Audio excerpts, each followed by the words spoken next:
Le célèbre détective belge Hercule Poirot était en vacances en Turquie. Et il se préparait à visiter Istanbul quand un télégramme l'avertit qu'il devait rentrer à Londres au plus vite. Oh, je vais rater ce qui me tenait le plus à cœur. La visite de Sainte-Sophie. Ah, Sainte-Sophie, une merveille. Et c'est ainsi que commence cette histoire. Hercule Poirot devait prendre la célébrissime ligne de l'Orient Express. Le train mythique de l'Orient Express qui traverse toute l'Europe et qui est équipé avec un luxe inouï.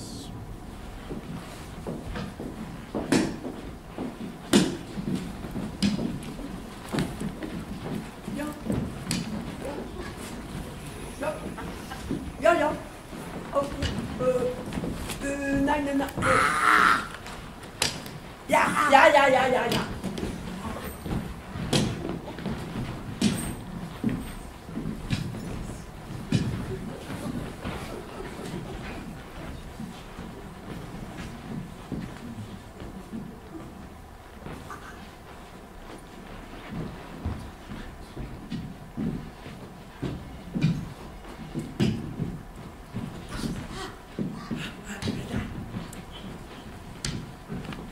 Das ist gut. Ja.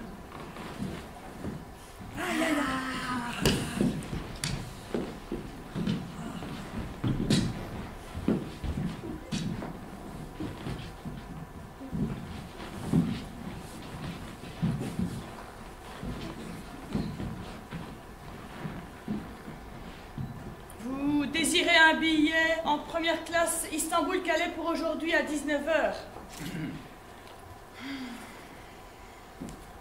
Je suis désolé, monsieur. Tout est complet dans le wagon des premières.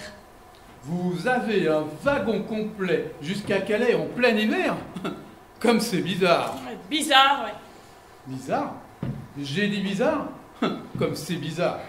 Oui, d'habitude, l'Orient Express est quasiment vide en hiver.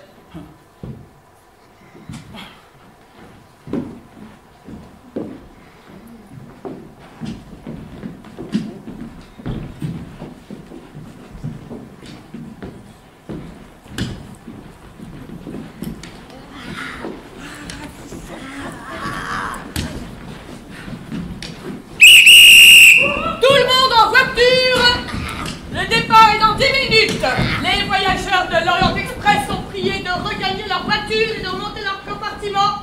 Le départ est imminent.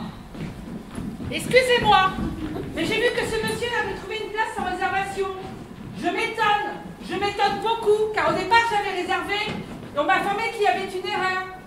Je viens donc tenter ma chance. Madame, s'il vous plaît, donnez-moi un billet. Bon, bien je crois qu'il reste un billet en deuxième classe dans les couchettes. Merci.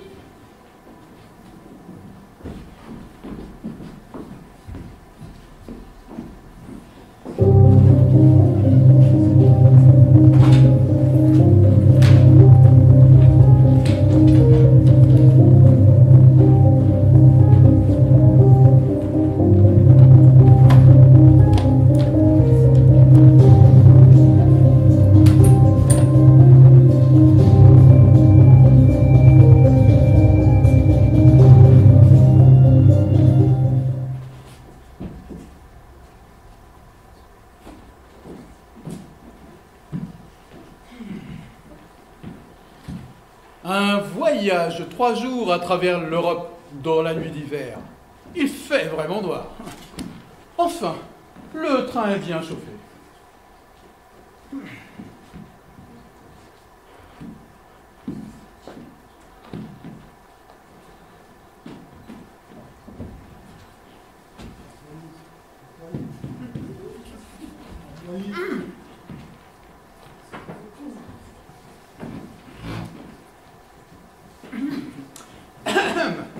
Veuillez m'excuser pour le retard. Voici votre table, monsieur. Merci. Voyons le menu. Madré au miel, je vais prendre un Margot 1911. Très bien, monsieur.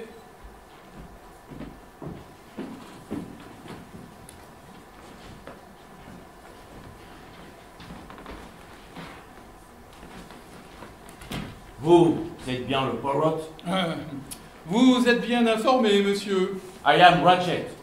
J'ai une petite travail pour vous, Poirot. Je suis désolé, je n'accepte que très peu d'affaires. Oui, mais c'est beaucoup, beaucoup d'argent. J'ai des ennemis. On m'a menacé de mort. J'ai un flingue. Et le Poirot, c'est mieux que le flingue. Poirot, pour toi, c'est 20 000 $. Je regrette, monsieur. 40 000. Il n'en est pas question.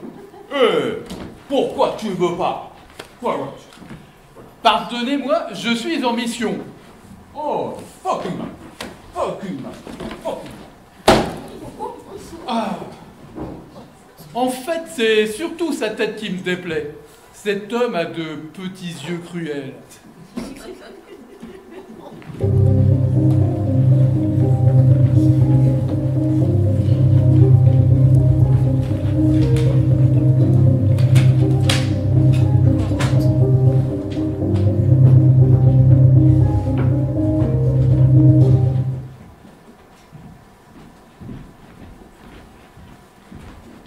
La nuit, le train roule dans le noir.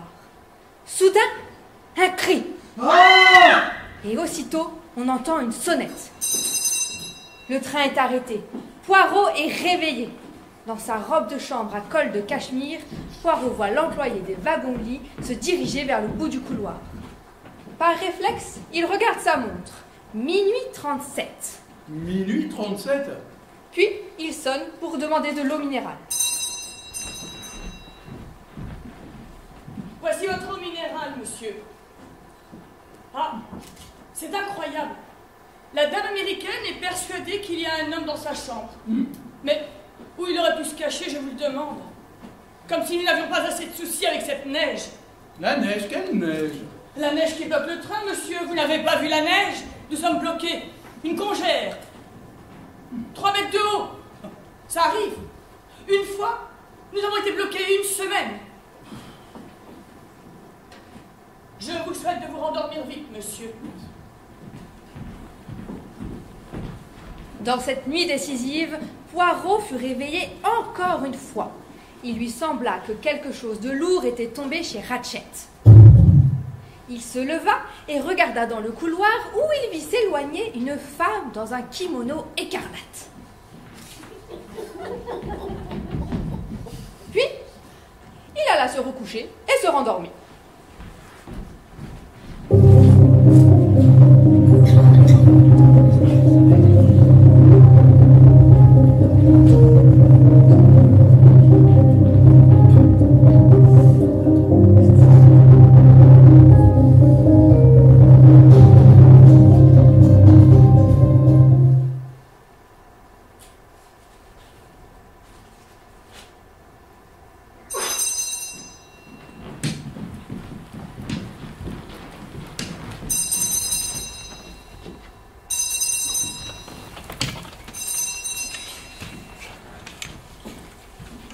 Neige, que de neige! Et ma fille qui me disait que c'était le voyage le plus facile au monde. Oh, mais si ça continue, je vais rater mon bateau qui apparaît après-demain pour aller retrouver ma fille. C'est son anniversaire. Je vous ai déjà parlé de ma fille. Je me souviens encore de son premier anniversaire. Ah oui. Et où on est? Vous savez où on est? J'ai débarqué du blanc, moi. Alors, je ne sais pas où on est. Je vais rater mon rendez-vous de Milano. Mais, où on peut bien être? Eh bien, en Yougoslavie, paraît-il? Bien, ce n'est pas parce que le train est arrêté que tout doit s'arrêter. Oh, ne quelque chose. Déjà, ce retard est inacceptable. de la neige, de la neige. Est-ce que la neige empêche de cuire les œufs? Pensez-vous que l'on va nous servir le breakfast aujourd'hui? Feu, mon cher Mary des Feux, prenez chaque matin pour ce petit déjeuner des céréales à la menthe. Et il ne sortait jamais sans ses chaussettes. Et c'est moi qui lui tricotais ses chaussettes.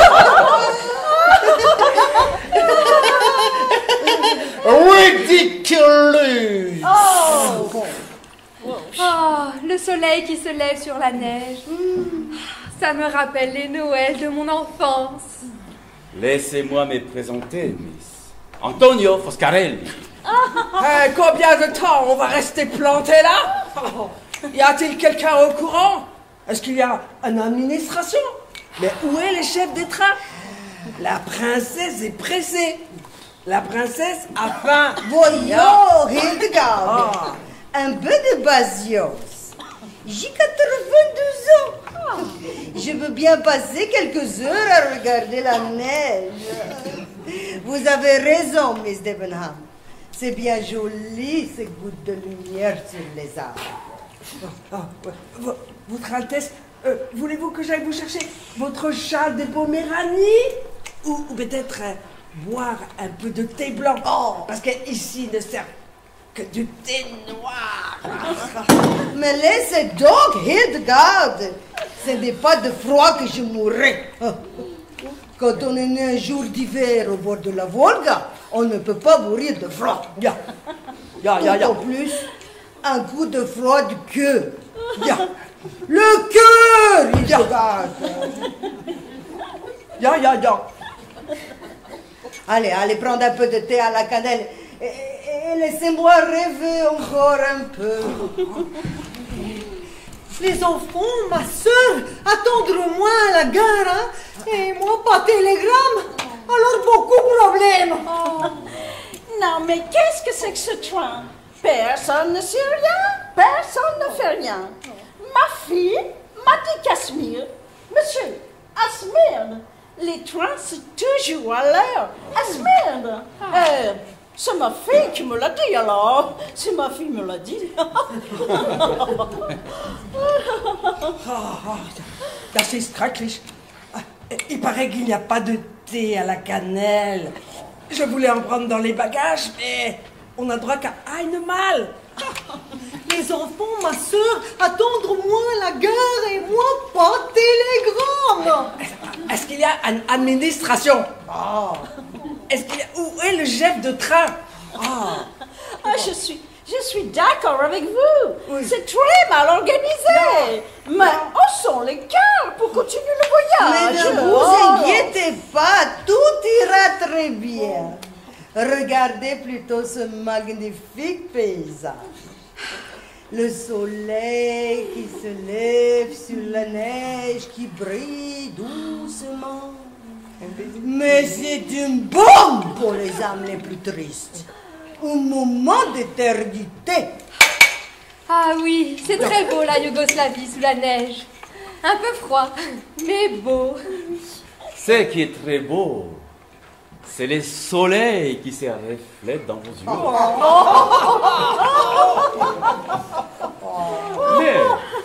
Mais qu'est-ce que vous pouvez bien trouver à regarder dans tous ces blancs? La neige. L'année dernière, il n'a pas neigé une seule fois à Londres. C'est une extrémité auquel le climat de Londres ne se risque pas. En Inde, par contre... Docteur, venez vite. Quelqu'un à l'aise? C'est dans le wagon des premières, un Américain, Mr. Ratchet.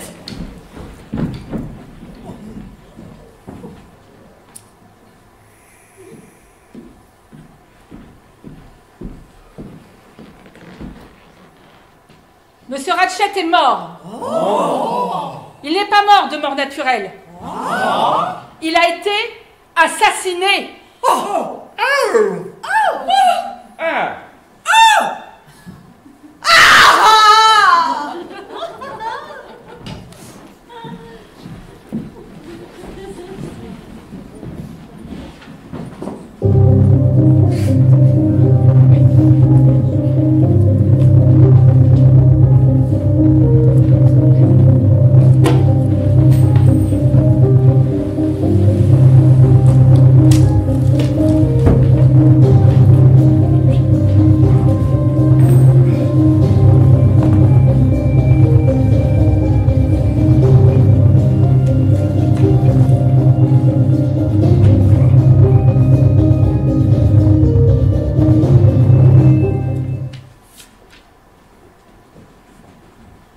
La police yougoslave étant bloquée par la neige, Monsieur Bouc, le directeur des wagons-lits et qui voyageait dans ce train, chargea Poirot de l'enquête.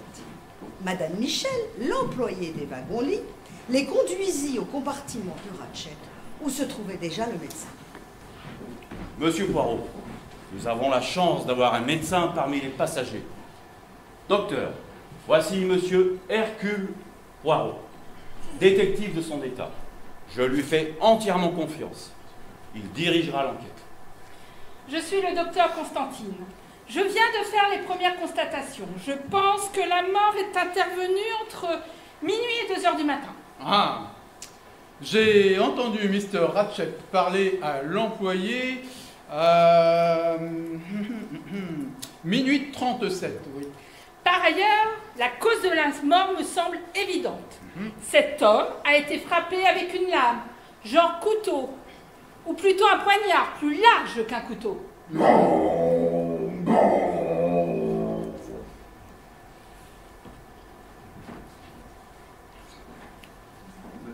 Madame Michel, pouvez-vous venir témoigner, s'il vous plaît? Que savez-vous? J'ai frappé à 9 h du matin pour savoir si Mr. Ratchet allait déjeuner. Pas de réponse. J'ai pensé qu'il avait une attaque. Ouais. J'ai ouvert avec mon passe en brisant la chaîne. La fenêtre était grande ouverte et la porte du couloir était fermée à clé. J'en suis sûre, avec la chaîne de sûreté en plus. Regardez. 10, 12, 15 coups de couteau. Il y en a partout, sur tout le corps, dans des endroits où on ne pouvait pas tuer. Ce qui est quand même étrange. C'est sûrement une femme. Il n'y a qu'une femme pour poignarder un homme comme ça. Il y a des coups qui ont été portés avec une grande force. Ils ont traversé les muscles et les os. Vraiment de fortes entailles. À l'évidence, ce crime n'a rien de scientifique. Il est même totalement non scientifique. Ces coups paraissent avoir été portés n'importe comment et au hasard. Lamentable. C'est un assassinat aveugle et frénétique. Je vais examiner les blessures un peu plus précisément maintenant.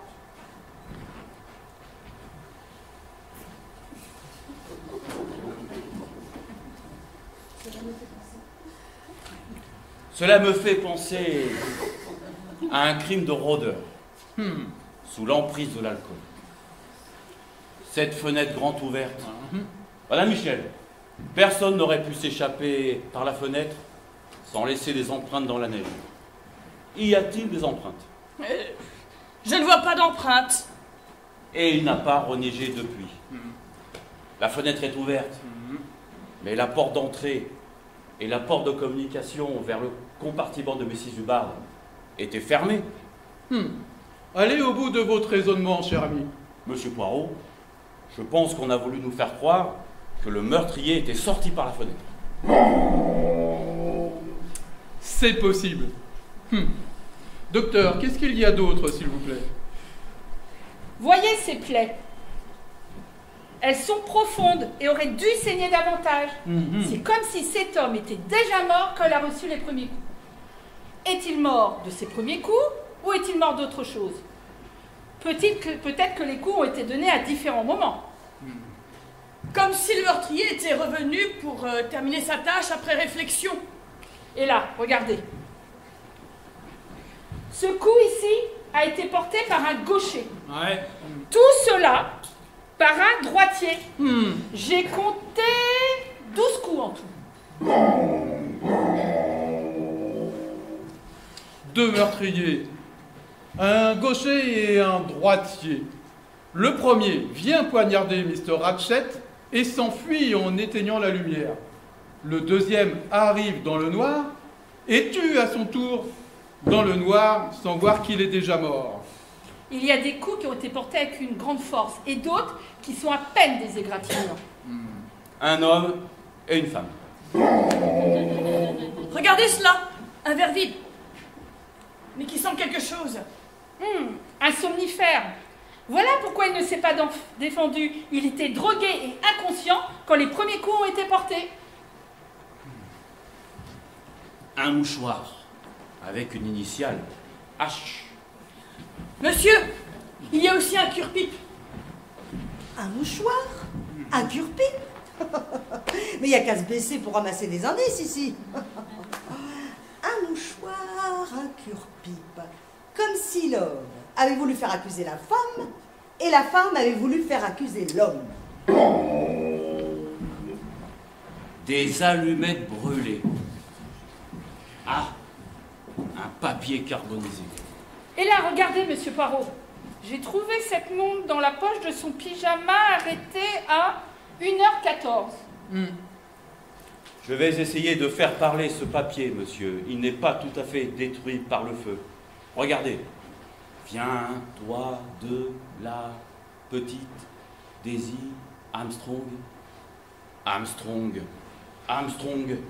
Un peu de silence, s'il vous plaît. Voilà.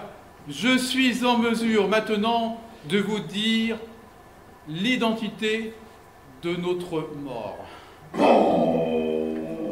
New York, monsieur. Il y a quelques années. Exactement. Le kidnapping et le meurtre de la petite Daisy Armstrong.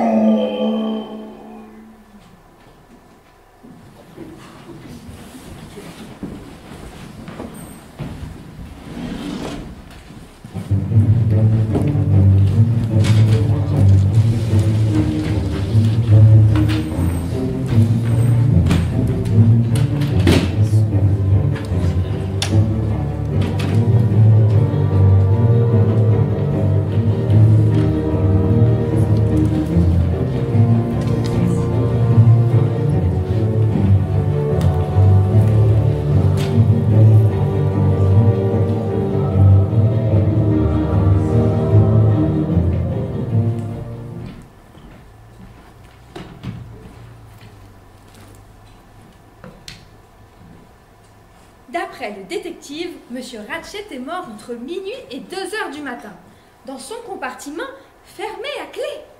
Seule la fenêtre était ouverte. Oh. Et il a été frappé de 12 coups de couteau. Oh, quelle histoire romanesque. On imagine la fureur aveugle, la fuite éperdue dans la neige. La seule chose qui manque, c'est une petite histoire d'amour avec une belle jeune fille qui pleure et un homme beau et intelligent qui s'est mis à son service. Mais nous avons déjà un enquêteur. À quoi pourrait servir cet homme beau et intelligent? Vous ne le devinez pas? À aimer la jeune fille, tout simplement. Je crois que ce n'est pas vraiment la priorité. Ce n'est pas un suicide, mais compartiment fermé, les portes fermées, ont beaucoup de problèmes. Suicide. Voyez, vous croyez vraiment que je serais donné 12 coups de couteau tout seul? Non, il peut s'agir que d'un assassinat. L'assassin tue de 12 coups de couteau et il s'enfuit par la fenêtre. Oh, que je vais raconter ça à ma fille! Quel délicieux petit repas d'anniversaire cela va nous faire! À raconter toutes ces choses excitantes! Oh. Enfin, si nous arrivons à temps pour son anniversaire. 12 coups de couteau? C'est vengeance! Une vengeance terrible! Si c'est une vengeance, il faut qu'elle soit terrible en effet pour amener un assassin à bord de l'Orient Express en plein désert de neige. Qu'en pensez-vous, Mrs. Howard? À minuit et demi, le train est bloqué par le congère. Et personne n'a pu le quitter depuis. Personne. Pas même le meurtrier. Donc, le meurtrier est toujours parmi nous. Dans ce train. Oui. Très bien raisonné. Je me demande si les sages allaient nous enfermer dans nos chambres. Peut-être pourrions-nous tous dormir dans le salon. Je crois pourtant, Votre Altesse, qu'il faut se reposer après tous ces événements. Ne serait-ce que pour aider notre inspecteur en nous mettant à sa disposition pour accélérer l'enquête. Vous serez sous la garde de votre dame de compagnie, vous n'avez rien à craindre. Mais si assassine parmi nous, nous tous suspects, pour pouvoir arriver à temps, moi il faut télégramme, hein? Pas téléphone à cause neige, pas courrier à cause neige, rien pour annoncer nouvelles et tous enfermés dans le train avec assassine. Ah oui, il faut bien en conclure que la nouvelle meurtrier. Miss Marie, je vous sens bouleversée. Permettez-moi de vous inviter au restaurant. Je vais voir si on peut aller au wagon-restaurant. Ce voyage est en train de devenir une véritable aventure. Quelle chance de pouvoir vivre tout ça. Je suis ravie, absolument ravie.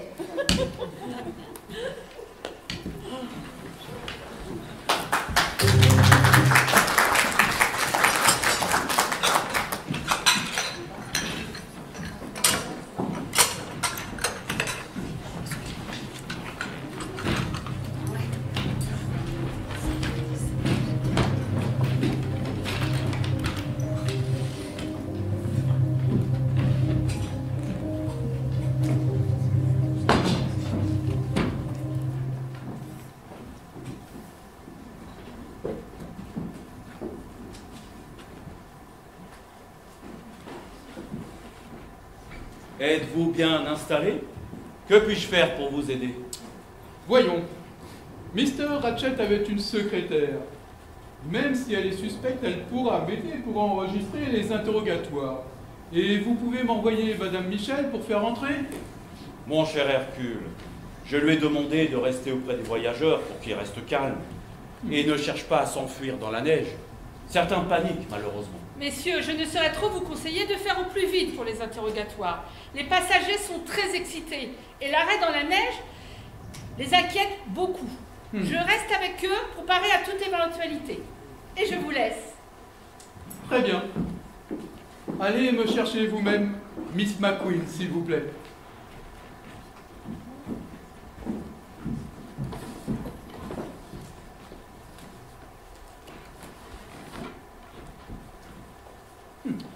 Je suis, enfin, j'étais sa secrétaire. Je ne m'occupais pas que du courrier, hein. J'organisais ses voyages. Oh, il voyageait beaucoup. Il voyageait de plus en plus. Mais ils auront quand même fini par le rattraper. Que voulez-vous dire au juste, Miss McQueen? Il recevait des lettres de menaces. Je vous les ai apportées, tenez. Tu croyais que tu pouvais t'en tirer, mais tu t'es bien gouré. On va t'avoir, salaud. Ratchet, on va te payer un aller simple pour l'enfer. Regardez les écritures. C'est écrit par plusieurs personnes, monsieur. Miss McQueen, aviez-vous de l'estime pour votre patron? Je m'en méfiais, monsieur, à vrai dire. J'ai toujours pensé que c'était un homme cruel et dangereux. Mais vous avez vu ses yeux? De petits yeux cruels. Mais il me payait bien. Est-ce que vous vous entendiez bien avec lui? Nous nous entendions parfaitement bien pour mon travail. Quand a-t-il reçu la dernière lettre? À Istanbul. Connaissiez-vous le vrai nom de votre patron? Son vrai nom? Oui. Mais il ne s'appelle pas Ratchet? Son vrai nom était Cassetti, Miss McQueen. Cassetti? Oh, l'ignoble salaud! Oh, ben si j'avais su, mais je me serais plutôt coupé la main droite. Oh, mais c'est bien fait, le salaud, c'est bien fait pour lui. Je vous trouve bien passionné tout à coup, Miss McQueen. J'étais la fille du procureur de district qui a été chargé de l'affaire Armstrong. Oh, j'ai souvent vu Mrs. Armstrong. Oh, c'était une femme charmante, si douce, oh, si désespérée. Mais un homme comme ça n'a pas le droit de vivre. Qu'avez-vous fait cette nuit entre minuit et 2 heures, Miss McQueen? Entre minuit et 2 heures? Ah, nous parlions de la politique des Indes avec le colonel Arbuthnot.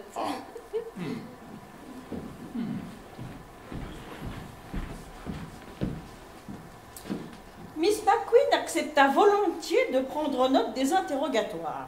Cependant, Poirot choisit d'interroger d'abord le colonel, et en sa présence, car le colonel Arbuthnot, qui avait servi aux Indes avec son ami Armstrong, savait beaucoup de choses sur cette affaire.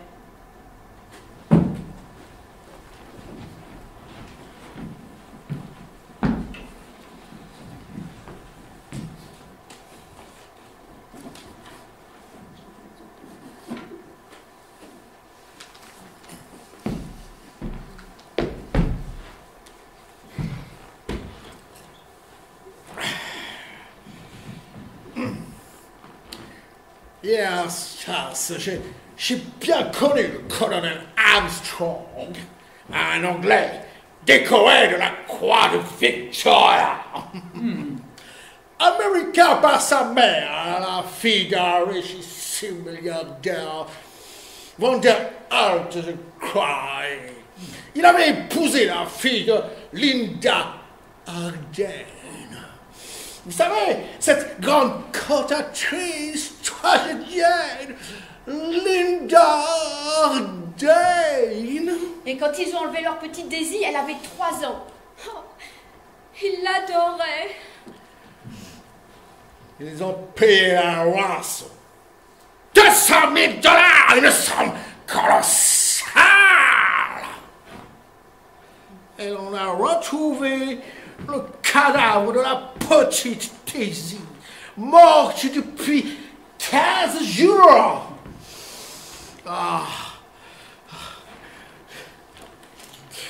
Une honte, une escroquerie, un drame familial. Mais ce n'est pas tout. Mrs. Armstrong était enceinte de 6 mois. Sous le choc, elle a perdu l'enfant qu'elle portait. Et ce n'est pas tout. Elle-même est morte des suites de l'accouchement prématuré. La petite Daisy. Et sa mère. Une femme merveilleuse. Alors, le colonel, par désespoir, s'est tiré une balle de la tête. La police a poursuivi la bonne d'enfant. La malheureuse, elle s'est jetée par la fenêtre. Mais elle était pourtant totalement innocente. Le coupable, c'était Cassetti. Une ordure, un homme faible. Une ordure à l'escroc. C'était un criminel notoire.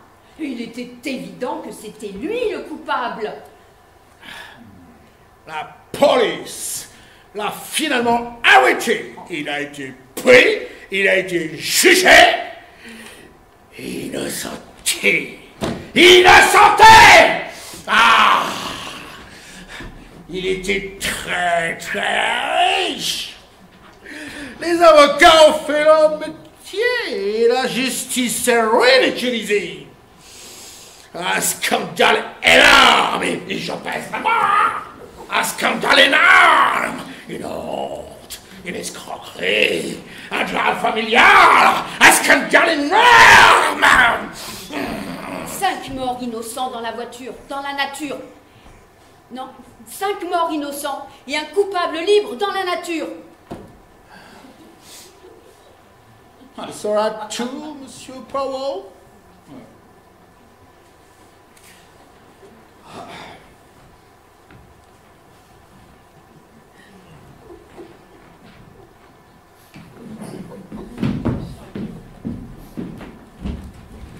Ce qui est arrivé est épouvantable.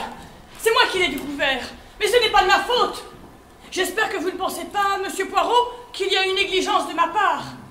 Mr. Ratchet est allé se coucher tout de suite après le repas, avec l'aide de son valet de chambre, qui est allé se coucher juste après. Et puis il a sonné vers 1h moins 20. Mais il a crié à travers la porte qu'il s'était trompé. En anglais? En français. Et puis, j'ai été occupée, parce que ça sonnait de l'autre côté. La dame américaine était sur son lit, en train de crier qu'il y avait un homme dans sa chambre. J'ai regardé partout, pour lui faire plaisir. Mais il n'y avait pas d'homme caché, j'en suis sûre. Après, nous avons fouillé partout, après avoir vérifié que tout était fermé à clé. Personne n'aurait pu nous échapper. L'assassin est dans le wagon.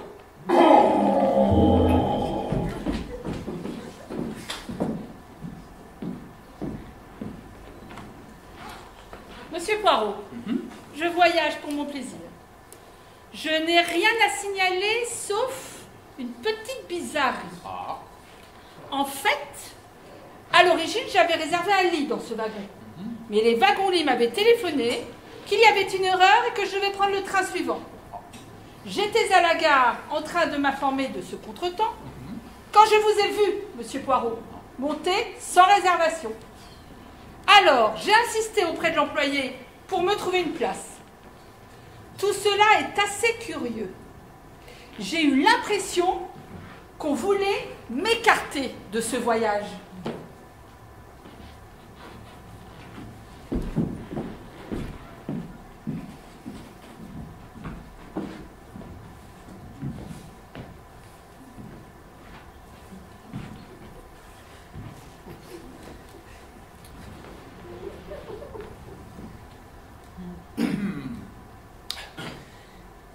Edward Henry Masterman, 49 ans, né à Londres, dans la première maison après le palais de Buckingham. Ma mère tenait beaucoup à ce que je naisse au palais près de la famille royale. Profession, valet de chambre. Au service de Monsieur Ratchet depuis 6 mois. Mr. Masterman, vous saviez que Ratchet était cassetti? Rien d'étonnant à cela. C'était un Américain, pas un Britannique. Rien à voir avec l'Angleterre. Il ne buvait pas le thé à 5 heures. Il buvait du coca toute la journée. Qu'avez-vous fait chez Monsieur Ratchet hier soir? J'ai aidé monsieur à se déshabiller. J'ai plié ses vêtements et j'ai rangé son dentier. Voilà où ça mène le coca, monsieur, au dentier. Ouais. Était-il comme d'habitude? Comme un Américain, monsieur. Prenait-il quelque chose pour dormir? Oui, il prenait un somnifère chaque fois qu'il devait dormir dans le train. Il mélangeait ça à son coca. Véritablement dégueulasse! Je ne devais jamais le réveiller avant qu'il ait sonné. Et des fois, il sonnait très tard. Alors je le retrouvais affalé sur un monticule de canettes de coca. Je commençais par lui remettre son dentier.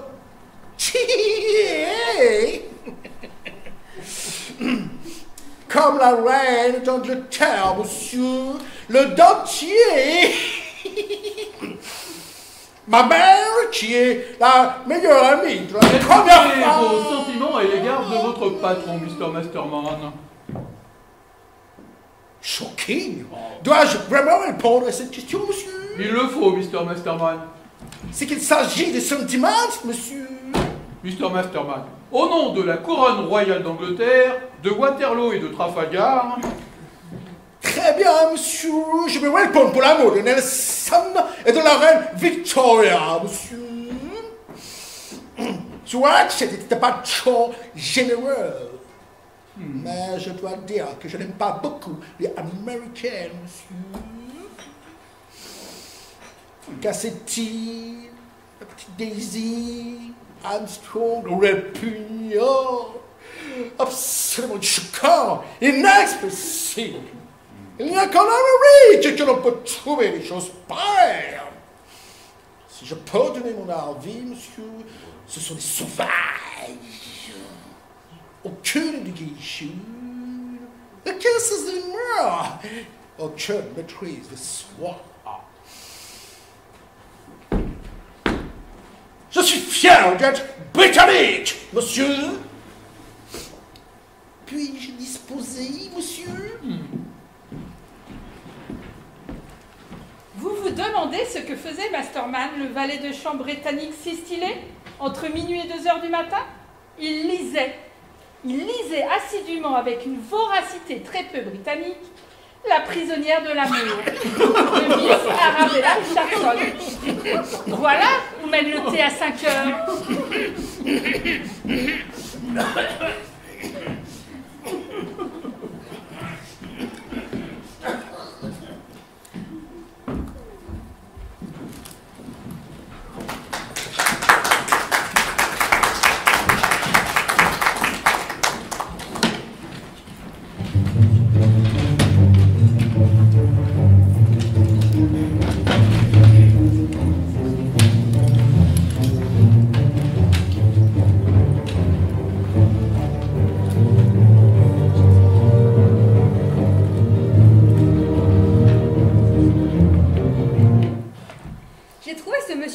Très bien élevé, mais peu loquace.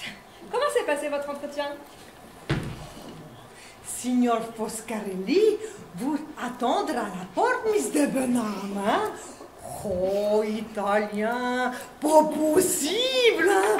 Très chaud, oh, pas comme suédois. Oh, chaud avec étrangère. Ouais, je lui ai tout raconté. Je lui ai dit, inspecteur, qui est responsable ici, j'ai des choses très importantes à dire, vraiment très importantes. Cette nuit, l'assassin était dans le train, et plus exactement dans mon compartiment. Je m'étais endormie, et je me suis réveillée, et je l'ai senti. Il était là. Dans le noir, prêt à me tuer. Oh, je me suis dit, mon Dieu, il va me tuer. Oh. Et je pensais, la pauvre fille, tu vas être orpheline. Oh, mais oui. Et là, j'ai également pensé, en tout cas, il n'aura pas mes bijoux. Oh. Parce que je les cache sous mon matelas. Oh. Même que ça fait une bosse et que ça m'empêche de dormir. Oui. Vous êtes une vraie princesse, Mrs. Hubbard. Des bijoux à la place du petit pois. Bijoux, riche américaine. Oh, tonton voleur. Je vous en prie, mademoiselle, les wagons-lits sont très sûrs. Où en étais-je? Ah oui, l'assassin était dans le train. Et là, j'ai eu une idée. Je me suis dit, dans le drap, il sonne. J'ai sonné. Mais personne ne venait. Alors j'ai pensé, oh mon Dieu, heureusement que ma fille n'est pas là avec moi dans le train. Et j'ai dit, mais tout le monde est dans le train. Tout le monde assassiné. Et même l'employé. L'employé découpé en petits morceaux. Là. Oh. Alors,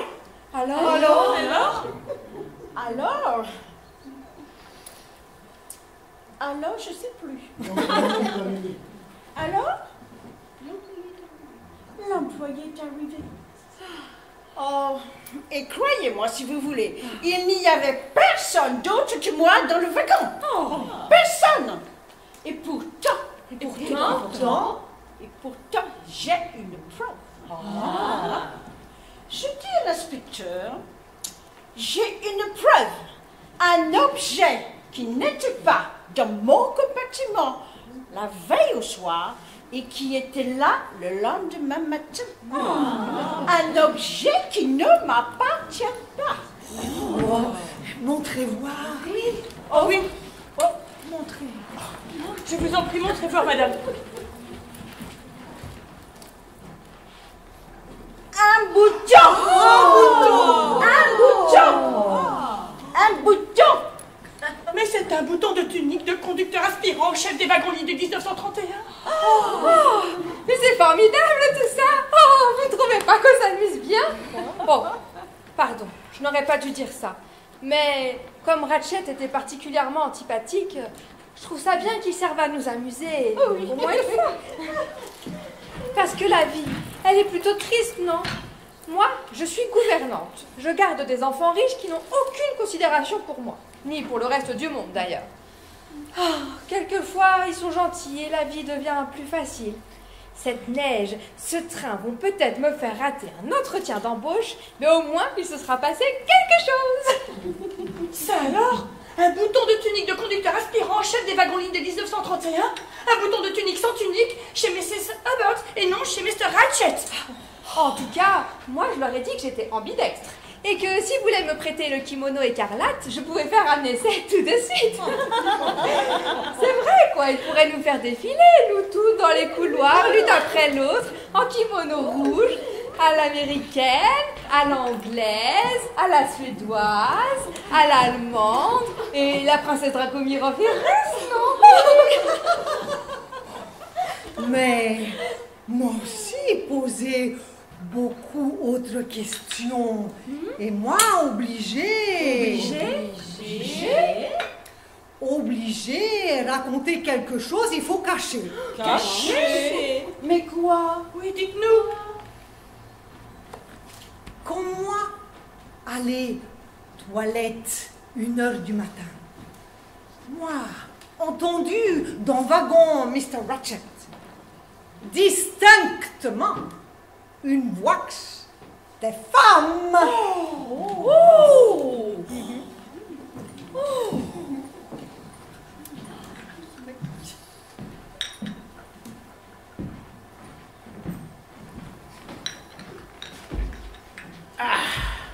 Il est rigolo, ce détective moustachu, hein?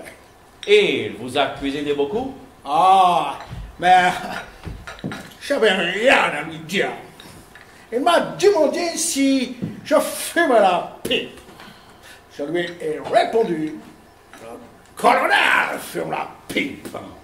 Il m'a demandé si j'étais gaucher. Je lui ai répondu, le colonel est gaucher.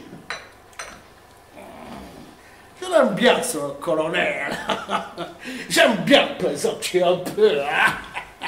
Moi, il a fallu que je lui explique que j'étais américain, naturalisé. Pour les affaires, c'est beaucoup mieux. J'ai vendu fort. Vous aimez les forts? J'aime cause qui est américain. Alors, sauf les femmes, les Italiens, les Françaises. Un whisky, c'est la boîte qui perd.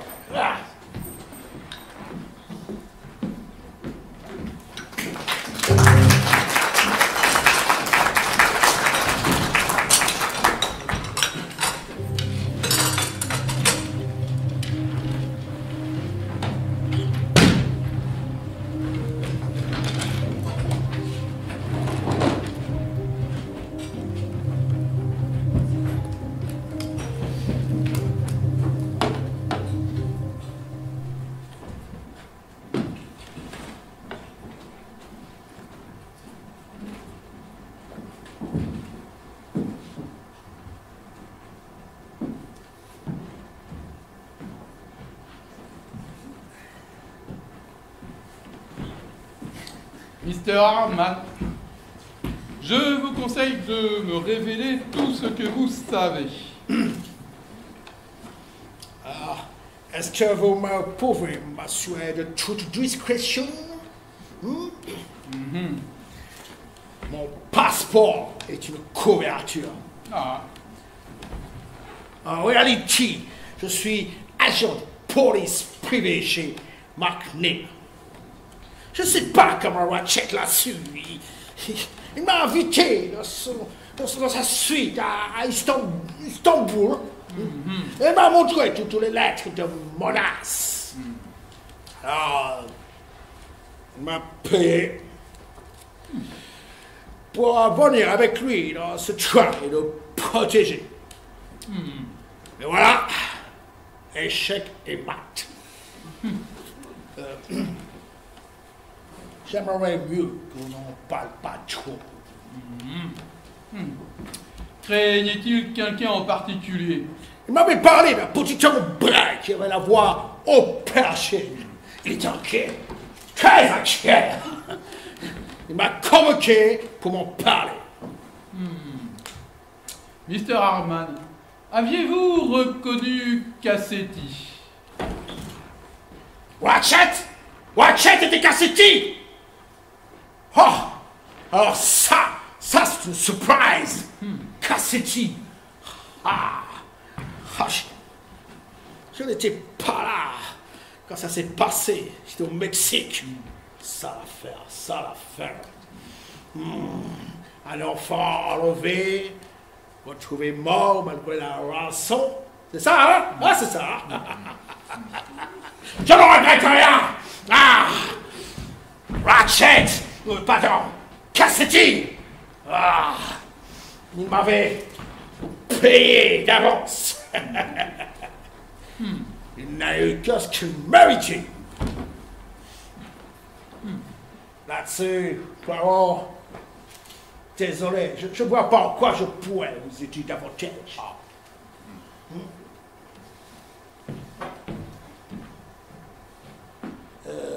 Un petit...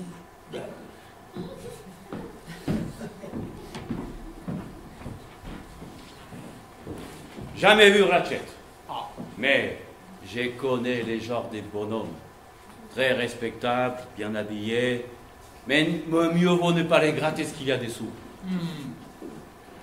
Monsieur Foscarelli, vous souvenez-vous de l'affaire Armstrong? Une saloperie. Ouais. Mais enfin, dans un grand pays comme les États-Unis, ce sont des choses qui arrivent. C'était lui. C'était Cassetti. C'est donc bien une crapoule. Eh bien, il ne fera plus de mal au moins. Bon débarras. Bon, alors, qu'est-ce que je peux faire pour vous aider, monsieur Poirot? Parce que je voudrais bien sortir d'ici le plus vite possible. Toute cette neige, ces crimes, c'est pas bon pour les affaires, hein? Moi, j'ai un rendez-vous à Milano. Et puis, comme Arnaud et moi partageons les mêmes compartiments, nous n'avons pas pu tuer votre client. Merci beaucoup, monsieur Foscarelli. Yaya, c'est lui, Foscarelli. Cassetti, c'est un nom italien de mafiosi de Chicago. C'est un règlement de compte à une grosse crime sauvage. Un crime latin. D'abord, il a retrouvé sa piste. Après, il a écrit des lettres et des menaces. Et enfin, il a pris le poignard. Le coupable, c'est lui. Ok? Hercule Poirot, lui, pensait que c'était un crime longuement et patiemment prémédité, avec une accumulation de fausses pistes et des alibis sans faille. Tout ça n'avait pu germer que dans le cerveau d'un anglo-saxon, une race froide. Ou alors, c'est un crime passionnel. Une femme qui ne pardonne pas. Chez les femmes, les crimes passionnels peuvent être prémédités et parfaitement organisés. Cet homme était si parfaitement antipathique qu'il a probablement suscité des haines tenaces, des ressentiments infinis, des désirs de vengeance inimaginables.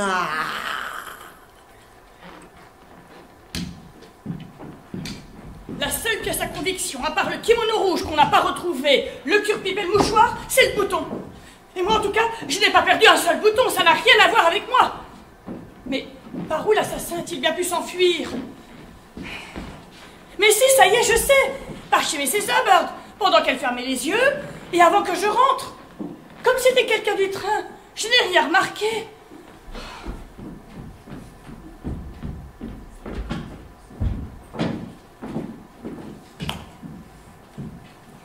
Veuillez vous asseoir, madame. J'aurais pu me déplacer moi-même. Inutile de vous excuser, monsieur. Un meurtre a été commis, tout le monde doit être entendu, et je vous aiderai du mieux que je peux. Je m'appelle Natalia Dagomirov, et j'ai 3 domiciles. 16 avenue Foch à Paris, 2 Oxford Street à Londres, et 1 place Nicolai à Saint-Pétersbourg. J'ai les 3 nationalités. Je voyageais dans ce train en revenant de Constantinople, où j'ai passé quelques jours à l'ambassade de Hongrie. Et voici ma femme de chambre, Hildegard Schmidt. Puis-je vous demander, madame, ce que vous avez fait hier soir après le dîner? Très volontiers. Je me suis couchée à 11 heures. Mais je n'ai pas pu dormir à cause de mes rhumatismes.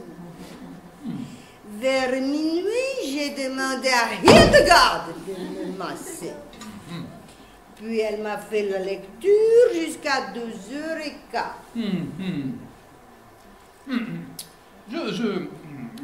Je suis très gêné, princesse. Mais je dois vous demander si vous portez...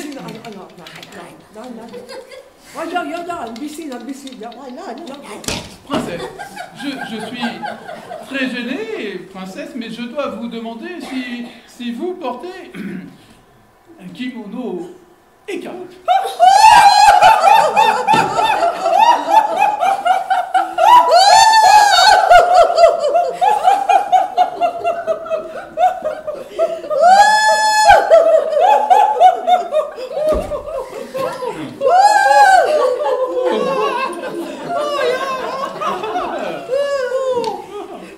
J'ai déshabillé de satin bleu. Merci, madame. Connaissez-vous la famille Armstrong? Lida Arden était une excellente amie et une très grande tragédienne. Personne n'a joué Lady Macbeth comme elle, monsieur. Ce qui est arrivé à sa fille lui a ôté la santé et le bonheur.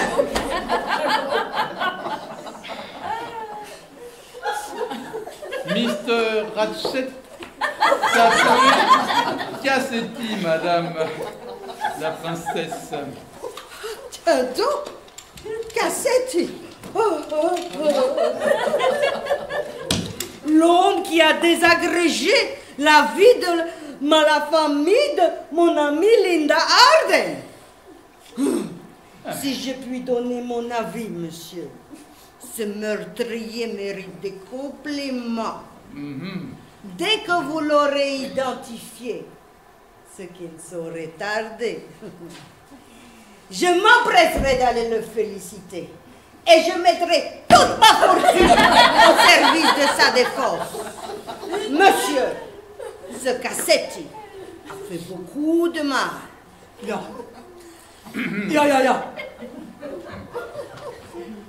Savez-vous, princesse, ce qui est devenu la jeune sœur de Madame Armstrong, la deuxième fille de Linda Arden.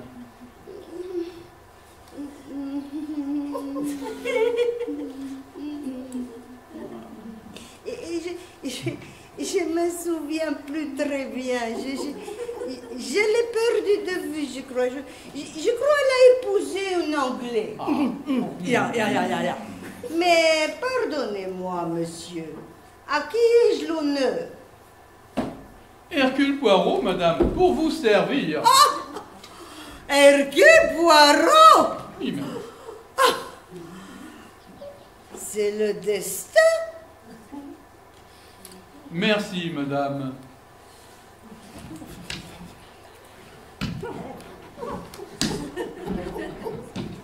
Voilà ce que j'appelle une grande dame. Mais pourquoi a-t-elle parlé du destin? Je ne sais rien du tout. Rien du tout. Ya. Frau Leinschmidt, Ya. quelle est la couleur de... Non, pardon. Avez-vous un kimono rouge avec des dragons brodés? Vous êtes indiscret, monsieur Poirot. Mais bon, je vais quand même vous répondre. J'ai une vieille robe de chambre en flanelle vert foncé. Ya. Ce mouchoir est-il à vous? Il est brodé d'un H. Je ne parle pas des mouchoirs. Et pas celui-là, en tout cas. Êtes-vous allé chez la princesse cette nuit? La princesse ne dort pas bien. Ah. Et souvent, je vais l'aider la nuit. Je lui fais des massages. Ah. Sehr gute massage. Massage. De la lecture. Ah. Quand je suis revenue dans mon compartiment, je n'ai rien vu de spécial. Ah. J'ai vu un employé de la compagnie des wagons-lits qui sortait d'un compartiment. Lequel? Ah. À moitié du wagon, À peut-être. moitié. Je posais une couverture pour la princesse. M'a bousculé, a marmonné quelques excuses et a filé dans le facon restaurant. Ah. Ya. Madame Michel ne s'est pas correctement excusée? Bon, ce n'était pas Madame Michel, Ah. c'était un employé que je n'avais jamais vu. Ah. Ya, Sehr gut. sehr gut. Pourriez-vous me le décrire? C'était un bédi d'homme brun. Ah. Hein, avec une petite voix de femme. Je me souviens très très bien. Mais ça n'était pas un Allemand, monsieur. Ah. Non. Non. Non.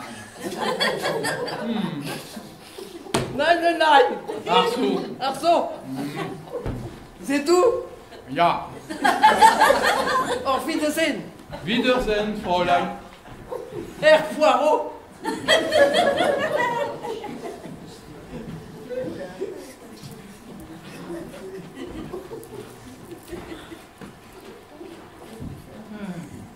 Je suis désolé de vous importuner, madame, mais je dois absolument avoir votre témoignage. Vous vous appelez Elena Andreini, comtesse de Dorsk, et vous êtes hongroise? Il y a une tache de graisse sur votre nom, sur votre passeport, madame. Oui, c'est bien cela, monsieur. Mais je ne peux vous être d'aucun secours. J'ai pris des somnifères et j'ai dormi jusqu'au matin. Parlez-vous l'anglais, madame? Un petit peu. Êtes-vous déjà allé aux États-Unis? Une fois ou deux. Mais j'ai entendu parler de cette affaire Daisy Armstrong.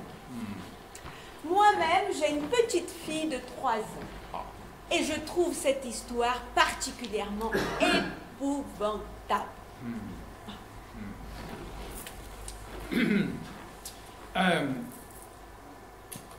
Quelle est la couleur de votre robe de chambre?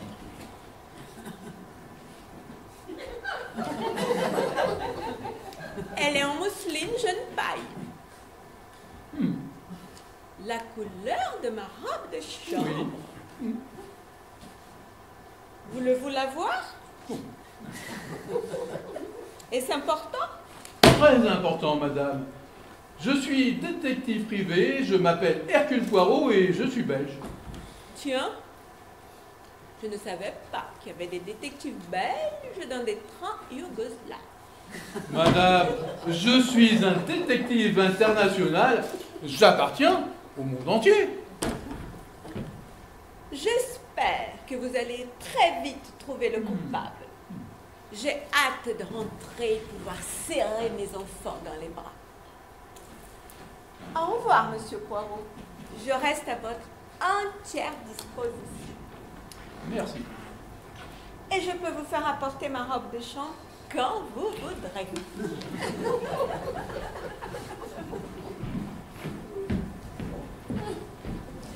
Elena, avec ou sans H? Il y a une tache de graisse à cet endroit du passeport.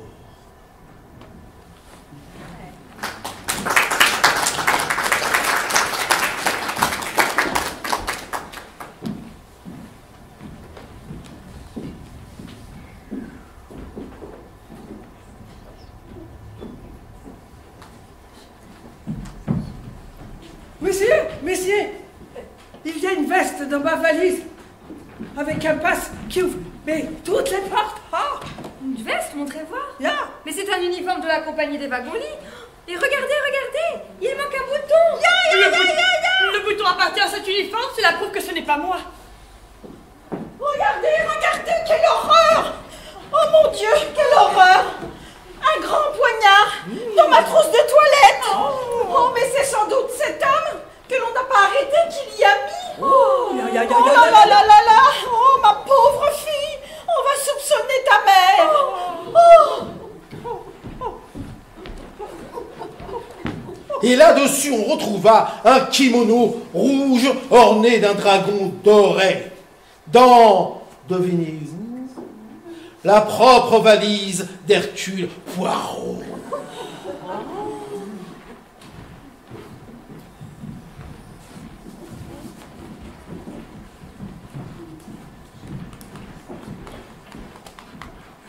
Je vous ai fait la liste des indices.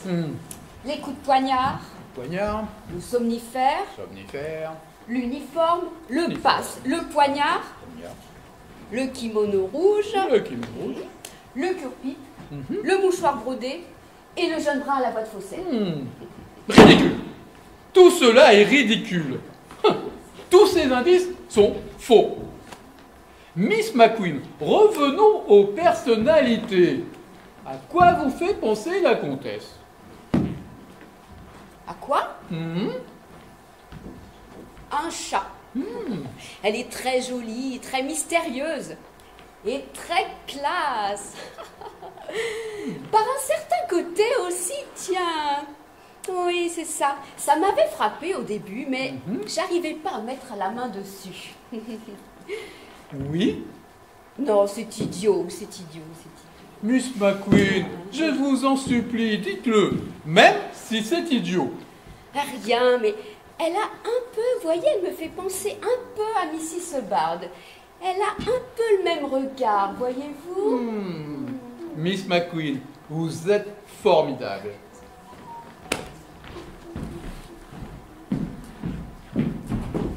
Mes chers amis, préparez-vous.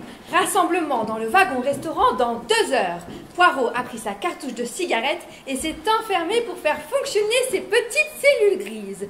De son cerveau va jaillir la lumière et... le nom du meurtrier!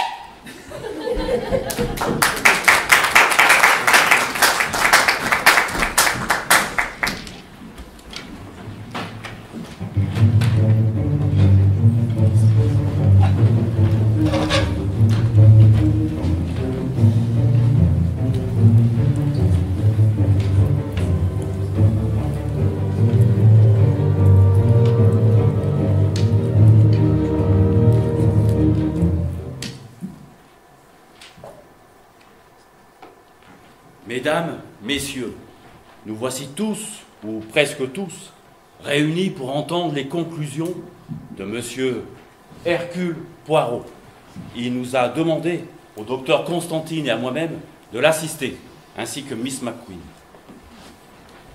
Vous voudrez bien noter tout d'abord que deux faits sont particulièrement frappants.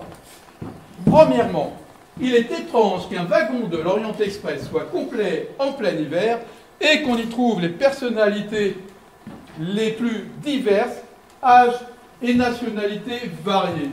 Un peu comme dans une grande famille américaine.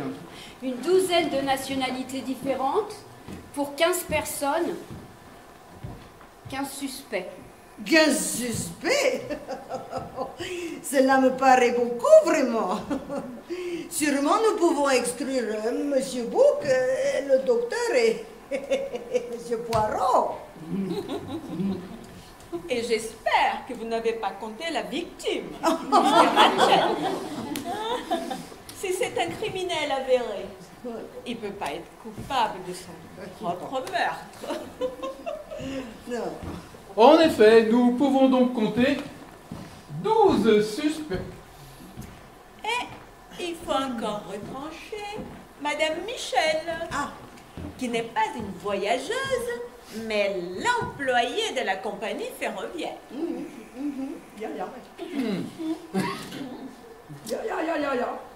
Et pourtant, nous nous arrêterons à 12 suspects.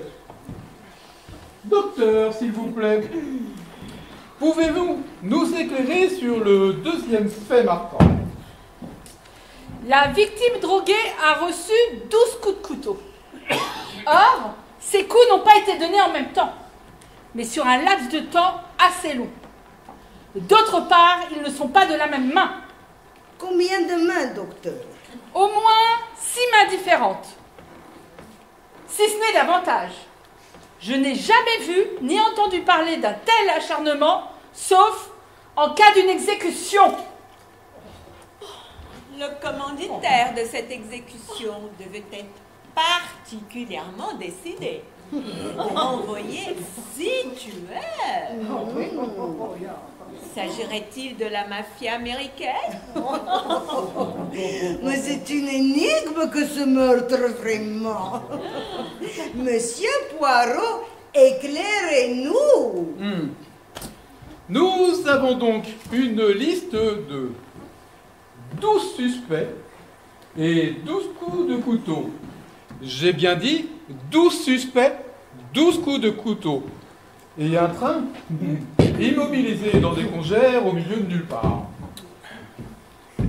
Docteur, pardon, Mr. Book, combien y a-t-il de membres dans un jury américain? 12. Une coïncidence, non? Je ne sais pas, madame, si l'on peut parler de coïncidence. Quand nous avons 12 coups de couteau, 12 suspects, 12 membres d'un jury. Mais de quel procès s'agirait-il? Partons du principe que Ratchet n'est autre que Cassetti, l'homme qui a enlevé la petite Daisy Armstrong. Vous ne pouvez pas parler du procès Cassetti. Cette mascarade a fait scandale quand ce monstre en est ressorti innocenté. Certes. En tout cas, c'est du passé. Oui, mais on peut considérer que Cassetti n'a pas été jugé dans les règles, ni surtout condamné à la hauteur de ses crimes. Un nouveau procès s'est tenu à distance de la presse et des autorités, et Cassetti a été reconnu coupable et condamné à mort. Et l'exécution a eu lieu cette nuit. Mais qui l'a exécuté? La famille Armstrong est une grande famille américaine. Or, nous avons des liens avec nos suspects. D'abord, le colonel Armstrong était l'ami du colonel Arbuthnot. Je vous en ai informé de moi-même, monsieur Poirot. Et selon le Cassetti qui a réveillé cette malheureuse affaire, Cela n'implique en rien le colonel. Et je suis d'ailleurs persuadée que le colonel Arbuthnot ne tuerait jamais un homme de cette façon. Oh, merci, ma très chère Miss McQueen. Mais c'est l'évidence. Le colonel est un homme d'honneur. Mais continuez, monsieur Poirot, continuez. Vous-même, princesse, vous ne nous avez pas caché que vous étiez l'amie de Linda Arden, la grand-mère de la petite Daisy Armstrong. En effet, et j'en suis fière, monsieur Poirot. Mais vos liens avec les suspects s'arrêtent là, je crois.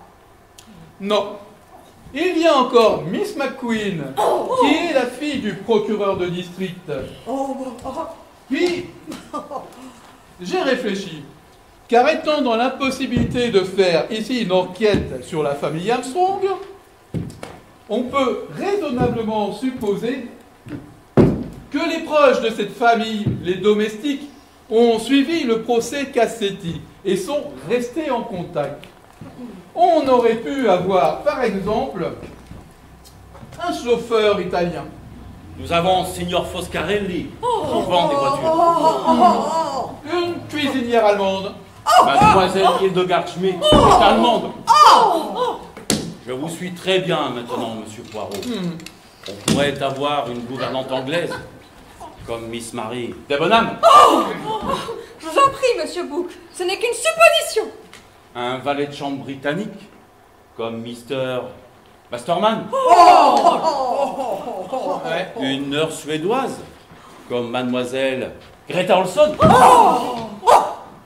La jeune fille qui s'est jetée par la fenêtre aurait pu avoir un amoureux américain, Charlie Hanman. Et une mère, évidemment française, Nadine Michel. Mais moi je ne suis qu'employée au chemin de fer et pas un bouton ne manque à mon uniforme. Laissez, Madame Michel. Tout cela n'est que supposition et lucubration. Et moi, vous n'avez rien trouvé de comparable avec cette malheureuse famille que je n'ai jamais côtoyée, je n'ai jamais été domestique de personne.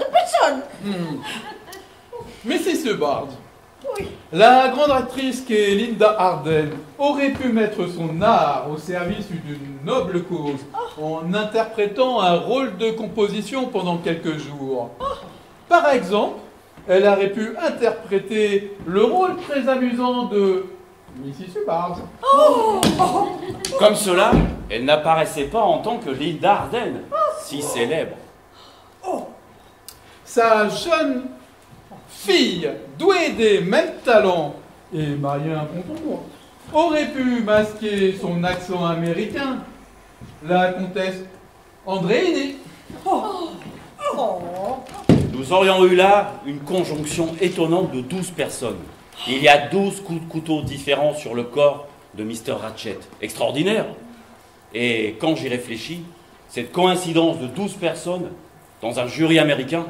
Oui, bien sûr, sa secrétaire aurait pu prévenir tous ces gens différents du voyage qu'il comptait faire. Et Nadine Michel aurait pu réserver tous les compartiments d'un même wagon. Il aurait été juste que chacun pénètre tour à tour par la chambre de Mrs. Hubbard pour M. Ratchet et frapper d'un coup dans le noir sur le corps drogué de ce bandit. Personne n'aurait jamais su qui avait porté le coup fatal. Mais il aurait fallu une organisation colossale, une volonté sans faille pendant plusieurs mois de 12 personnes. Peut-être même des répétitions, des mises au point pour les alibis, la fabrication des indices. Pas possible. Monsieur Poirot, j'ai un aveu à vous faire. C'est moi. Vous avez compris que je ne pouvais pas laisser l'horrible assassinat de la petite Daisy Armstrong impuni. Je n'ai plus longtemps à vivre et je pouvais me rendre utile en accomplissant cet acte de justice. J'ai laissé tomber mon mouchoir. Mais vous n'avez pas pu comprendre. Ce mouchoir porte l'initiale de mon prénom. Ah. En cyrillique. N de Natacha s'écrit H en alphabet russe. Je suis une vieille femme. Je veux payer pour ce que j'ai fait. Et je ne regrette rien. Toutes les personnes ici présentes sont totalement innocentes. Je suis le seul coupable. Pardon, princesse, mais je parlais au conditionnel. Oh? Car voyez-vous, même si je crois que Cassetti aurait dû être jugé et exécuté pour son abominable forfait, j'ai des doutes. Monsieur Poirot, vous êtes un homme exceptionnel. Non, madame. Oh, sorry. Je crois tout simplement qu'à la faveur de la nuit, un inconnu a poignardé Mr. Ratchet Cassetti et s'est enfui par la fenêtre. Et c'est ce que je vais signer dans mon rapport à la police yougoslave.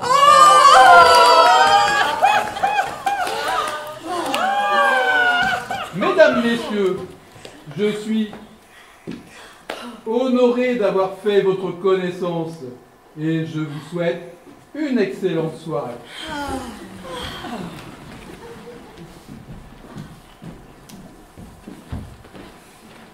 Les forces yougoslaves avaient fini de déblayer et l'Orient Express put repartir dans la nuit.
Nous espérons que cette représentation vous a plu. Si vous le souhaitez, il vous est possible de participer à l'aventure de notre association La Cape, en confiant ce qu'il vous plaira à nos chapeaux, même troués, que nous allons faire circuler. Mesdames, messieurs, à votre bon cœur. Il faut mettre beaucoup copec, hein? Et après vous mettez copec, après vous pouvez aller à bistrot pour boire une vodka, autre chose.